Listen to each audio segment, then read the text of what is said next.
Welcome to the top 5 sports callers of the week. Number 5.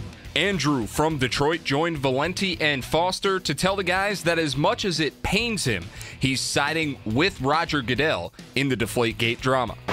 As much as it's twisting my gut to say that I agree with Roger Goodell, that I side with Roger Goodell, I do. I think that the 4 games was a stupid penalty. I think that if he suspended him at all, maybe 1 game. But Tom Brady's acting like a fool. If he'd have just complied and said, you know what, I had some role or I knew about it, had something, we would not be talking about this at all. But Tom Brady tried to play God with this. He tried to say, you know what, I'm the Messiah. I'm not going to get touched, and it'll be okay. And now that everybody's lying, and they're just playing the game. You know, Robert Kraft has to say this stuff because he's got to stick up for his boy. And Tom Brady's got to say this stuff because now he's got an integrity to keep up, quote unquote. Right. But the whole thing comes down to Tom Brady did not play the game like he should have. And had he just said any implication of guilt, would have been fine. Then Roger Goodell would be like, you know what, Tom Brady did the right thing, and Tom Brady would be able to be okay with it. But no, Tom Brady tried to play a game and he lost. So I'm behind Roger Goodell. Number 4. Joseph from Atlanta hopped on with Rick and Jamie to defend Tom Brady, even though he believes he cheated. This position here is asinine. Do you guys not know that this is the same Tom Brady that went late in the draft, same Tom Brady who last year, after winning multiple Super Bowls, got so excited? This man is a fighter and he's a competitor. We cannot sit here in the public opinion, the court of public opinion, and discuss his motives. In my opinion, if his case was so strong against him, then we won't be having these discussions. Now, you know and I know, let's say he is guilty, okay? You know and I know if he admits that any wrongdoing that can't be proven, that everybody from every talk show down the line, including this radio station, is going to taint his career. I think there's not enough to prove that he's guilty. Do I think he's guilty? My opinion would tend to sway, yes, he's guilty. But I would fight, too. What does he have to lose? But, Joseph, if you think Tom Brady is guilty, then why are you defending him so aggressively? Yeah, I was about to ask that question myself. Because this country was founded on people fighting for what they believe, and it also was founded on proving someone's guilty. What can be proven and what is actually fact is different. If you can't prove this man's guilty, then the public opinion already has made him guilty or not guilty. Number 3.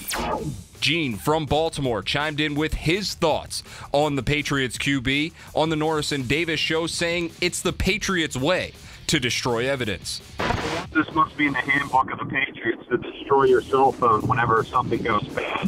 What I just can't understand is who do they ultimately think is responsible for these balls being deflated? I mean, there's no evidence. You got 12 footballs that were taken into a locker room after they were inspected and deflated on purpose. And nobody has any responsibility for that. Brady's not responsible. Belichick's not responsible. This organization has a hierarchy. We know that. And there is nothing that's going to happen without the blessing of those 2 guys. So, for this team to think that they can get out of this with no punishment whatsoever is just, to me, outrageous. Well, they deny that, though. And you help the situation by destroying your cell phone, after, after it was requested and you didn't turn it over. It's just beyond belief that, you wouldn't be more forthcoming if there was. If you were innocent, you'd want to say, here's my cell phone, look through whatever you want. Yeah, maybe there's a couple pictures in there, but, you're not going to turn that over to anybody but the people in this room. So, why not go that route? Why deny them access to everything and then go break your cell phone later on and then say, well, geez, I don't have it anymore. Sorry. Number 2. Andre from Cleveland joined Bull and Fox because he thinks the guys are giving Johnny Manziel too much credit. The hosts push back. I'm laughing because, and hear me out, please, without, hating me, but, Johnny Manziel made a mockery of himself, the Browns organization. How can you even say, and hear me out, that he should be given a chance? You know what your starting quarterback's going to be? The guy we got from Buffalo, I can't remember his name, the black kid. He's going to end up being your starting quarterback. No, he's not. Thaddeus? Well, it's Thaddeus Lewis, that's his name. He's going to be your starting quarterback. You don't even know his name, Andre. Oh, okay, I know Johnny Manziel's name. Andre. Everybody know his name. Andre. You was going to try to do that, bull. Wait a second. Andre, hold on, Andre. The truth is right there in your face. Andre. You don't admit to it. Andre. Tell the truth, guy. Andre, I'm trying to have a conversation with you. Andre, listen to me. You with me? Yeah, I'm here. Okay.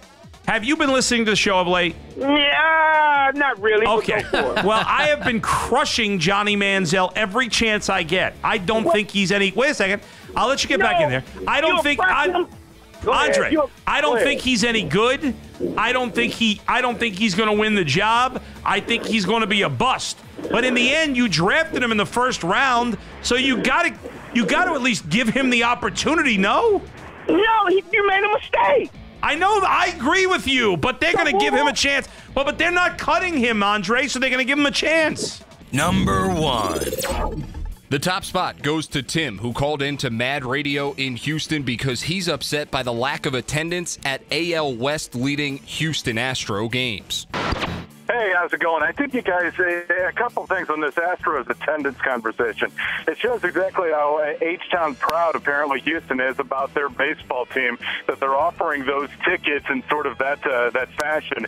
$10 tickets, you can't get people in the door in a city of 7 million to be able to go out and see a team that's battling for first place against.